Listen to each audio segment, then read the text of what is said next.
Ladies and gentlemen, if you have clicked on this video, chances are कि तुमने 11 मार्च को अपना इंग्लिश बोर्ड एग्जाम दिया था और अब तुम्हारा 19 को इकोनॉमिक्स बोर्ड एग्जाम है. You have 7 days to prepare, but you don't know how to utilize that time properly. Well, you have come to the right spot. My name is Anand. I am a student at Shriram College of Commerce studying BCom honors. In this video, I am going to tell you, irrespective of your preparation, तुम चाहते हो कि तुम इन 7 days को utilize करके maximum output निकाल पाओ, then this video is for you. So listen, last year मैंने अपने क्लास 12 बोर्ड एग्जाम दिए थे and I scored 92% overall with maths as my main subject. And throughout this journey, I have guided many of my juniors to get clarity in their path. And इसके बाद मैं ये भी कह सकता हूँ कि scoring 90% plus mark in class 12 is not as hard as you guys think. So in this video, I'm going to tell you कि एक proper strategy, एक proper detailed strategy जिसमें तुम लोग इन 7 days को properly utilize करके easily 95% अपने economic exam में score कर सकते हो. So without any further ado, let's get started. So guys, first of all, I wanted to tell you that मैंने 2024 में अपना क्लास 12 बोर्ड दिया था जो कि अभी लेटेस्ट एग्जाम था एंड उसमें मैंने without studying 6 to 8 hours a day I scored 92% overall with maths as my main subject and economics में मैंने 92 मार्क्स स्कोर करे थे. सो आई होप तुम समझ सकते हो मैं जो तुम्हें एडवाइस दूंगा वो मेरे लेटेस्ट बोर्ड एग्जाम के एक्सपीरियंस पर बेस्ड होगी एंड ये तुम्हारे लिए बहुत बेनिफिशियल हो सकता है अगर तुम इसको प्रॉपर्ली फॉलो करो. So first of all let's discuss कि तुम्हारा ये जो 7 days है इसमें तुम्हारा क्या रोड मैप रहना चाहिए. सो अकॉर्डिंग टू मी, जैसे कि मैंने लास्ट टाइम करा था, तुम्हें जो फर्स्ट 2 days है उसमें तुम्हें अपने सिलेबस को रिवाइज करना है. तुम्हें अपना सिलेबस कंप्लीट नहीं रिवाइज करना है बिकॉज अभी तुम्हारे पास सिलेबस कंप्लीट करने का टाइम ही नहीं है. इस टाइम पर तुम्हें ये होना चाहिए कि तुम्हारे जो स्ट्रॉन्ग कॉन्सेप्ट्स है उनको और स्ट्रॉन्ग करो ताकि अगर उससे कोई भी क्वेश्चन आए तो तुम इजीली उसको आंसर कर पाओ. सो दिस इज हाउ तुम्हें जो पहले 2 दिन है उसमें अपना जो सारा सिलेबस है दोनों बुक्स का उसको रिवाइज करना है. देन उसके बाद हमारे पास 5 दिन बचते हैं. उसमें से तुम्हें ऑलमोस्ट सारे 5 दिन ही तुम्हारा जो मेन मोटिव होना चाहिए वो यही होना चाहिए कि तुम जितने ज्यादा हो सके उतने सैम्पल पेपर्स को सॉल्व कर पाओ. Sample paper plus past year question papers.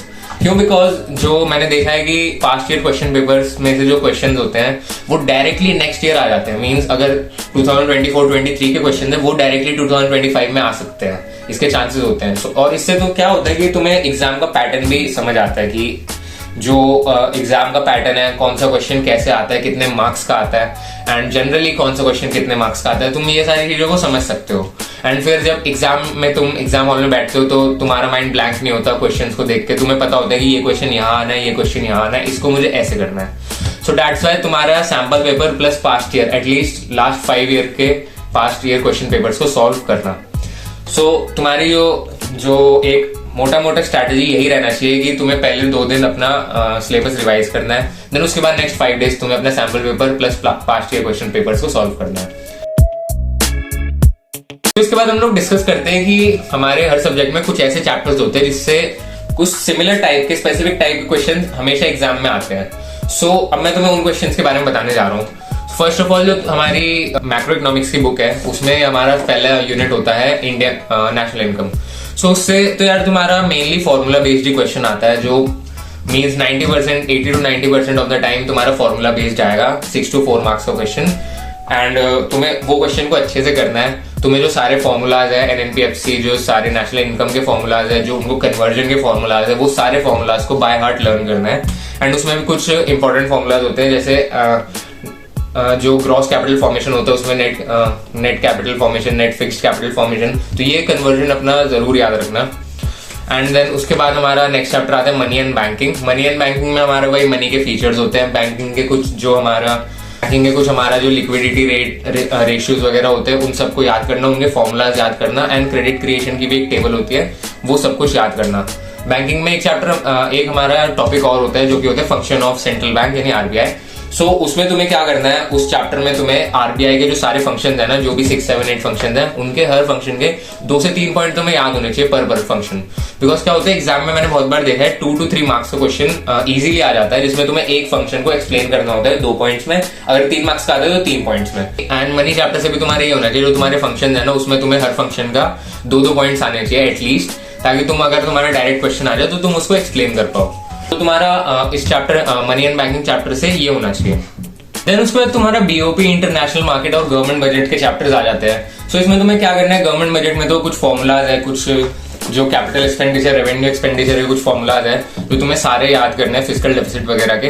Then उसमें जो तुम्हारा जो डेफिनेशन है कुछ मेजर डेफिनेशन होती है उनको भी तुम्हें सारा लर्न करना है. देन उसके बाद हमारा बीओपी आता है, उसमें भी तुम्हारा थ्योरी बेस्ड चैप्टर है वो पूरा। जो फॉरेन मार्केट्स एंड जो बीओपी है वो तुम्हारा टोटली थ्योरी बेस्ड चैप्टर है। सो उसमें तुम्हें मतलब वो जो थ्योरी है तुम्हें पढ़ना पड़ेगा। सो मींस मैक्रो इकोनॉमिक्स में तुम्हारी स्ट्रैटेजी कुछ इस टाइप की होनी चाहिए। देन उसके बाद हमारा आता है इंडियन इकोनॉमी। तो इंडियन इकोनॉमी है वो थोड़ा थ्योरेटिकल बेस्ड होता है पूरा, एंड कभी कभी तुम्हें लर्न करने में डिफिकल्टी होती है, बट यस तुम्हें उसको लर्न नोट्स के फॉर्मेट में करना चाहिए, जैसे हम बीएसटी को लर्न करते हैं थोड़ा उस टाइप से, जो उसकी हेडिंग सब हेडिंग वे होती है बीएसटी की, उस टाइप से तुम्हें उसको लर्न करना चाहिए। सो इंडियन इकोनॉमी जो हमारा फर्स्ट चैप्टर आ जाता है वो आ जाता है, जो फर्स्ट यूनिट है वो हमारी वो आ जाता है on the eve of independence, then on independence and then 1991 reform वाला।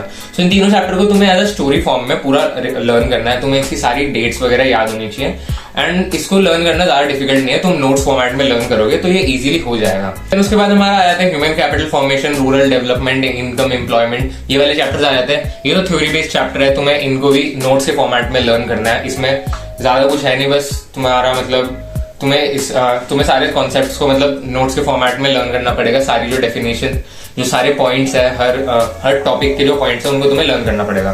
देन उसके बाद जो हमारा सबसे इजी सब्जेक्ट आया है सस्टेनेबल डेवलपमेंट, अगर तुम उसको ना भी पढ़ो स्टिल तुम उसमें अच्छे मार्क्स स्कोर कर सकते हो, बट स्टिल मैं तुम्हें एडवाइस करूंगा कि तुम उस चैप्टर को अच्छे से पढ़ना, मतलब तुम्हें ज्यादा टाइम नहीं लगेगा, तुम 10 to 20 मिनट्स में पूरा चैप्टर रिवाइज कर लोगे, एंड वो बहुत स्कोरिंग चैप्टर होता है। देन उसके बाद हमारा लास्ट चैप्टर आ जाता है comparative study between India, Pakistan and China. So वो भी चैप्टर तुम्हारा ये इंडिया का तो तुमने फर्स्ट 3 चैप्टर में पढ़ रखा है कि क्या पूरा प्रोसेस था। देन उसके बाद तुम्हें पाकिस्तान एंड चाइना करना है, वो भी नोट्स फॉर्मेट में करना, बहुत इजीली हो जाएगा। सो तुम्हारी जो इंडियन इकोनॉमी की जो स्ट्रैटेजी है वो यही रहनी चाहिए। तो इसके बाद हम लोग डिस्कस करते हैं कुछ एग्जाम टिप्स। सो मेरी एग्जाम टिप्स तो तुम्हारे साथ यही रहेगी कि जो इंडियन इकोनॉमी है उसमें तुम्हें उसके जो क्वेश्चन है वो हमें बीएसटी के, जैसे हम बीएसटी को करते हैं वैसे करना चाहिए। लाइक जो उसके हेडिंग सब हेडिंग्स है उनको लर्न करो, उनके कीवर्ड्स को लर्न करो, ताकि तुम उसी से बनाकर अपने सारे आंसर्स को लिख पाओ। तो तुम्हारे इंडियन इकोनॉमी में सारे क्वेश्चंस को टैकल करने की स्ट्रैटेजी ये रहनी चाहिए। एंड उसके बाद हमारा आता है मैक्रो इकोनॉमिक्स। तो मैक्रो इकोनॉमिक्स में तुम्हारा वही है कि तुम्हें सारे फॉर्मूलाज याद होने चाहिए, जो भी थ्योरेटिकल चैप्टर है उसके सारे पॉइंट्स याद होने चाहिए। सो इस हिसाब से इस टाइप से तुम लोग मैक्रो इकोनॉमिक्स को भी इजीली तुम कंप्लीट कर सकते हो। तो इसके बाद आता है हमारा एग्जाम डे। एग्जाम डे पर तो यही है कि तुम्हें रात को जो भी तुम पढ़ो उससे एक दिन पहले, उसके बाद तुम्हें एग्जाम डे के दिन कुछ नहीं करना, बस स्ट्रेट अपना जाकर एग्जाम देना है, and then you are good to go. So in short हमने इस वीडियो में डिस्कस किया कि हमारे जो 7 डेज की जो स्ट्रैटेजी होनी चाहिए, प्लान होना चाहिए, वो कैसे होना चाहिए। देन उसके बाद मैंने तुम्हें macro economics and Indian economics दोनों का डिटेल थोड़ी सी स्ट्रैटेजी बताई। फिर उसके बाद हमने कुछ एग्जाम टिप्स भी डिस्कस करी। सो गाइस, अगर तुम मेरी बताई हुई स्ट्रैटेजी को ट्रूली फॉलो करते हो, so I have no doubt that तुम इजीली 95% स्कोर कर सकते हो, इररिस्पेक्टिव की तुम्हारी कितनी प्रिपरेशन है। Just you have to focus on is to utilize these 7 days properly, and उसमें से तुम मैक्सिमम आउटपुट भी निकालो। So I hope you found this video helpful. If it is, then don't forget to like the video, subscribe the channel, and share this video to help a friend out. So this is Aryan, and I will see you in the next video.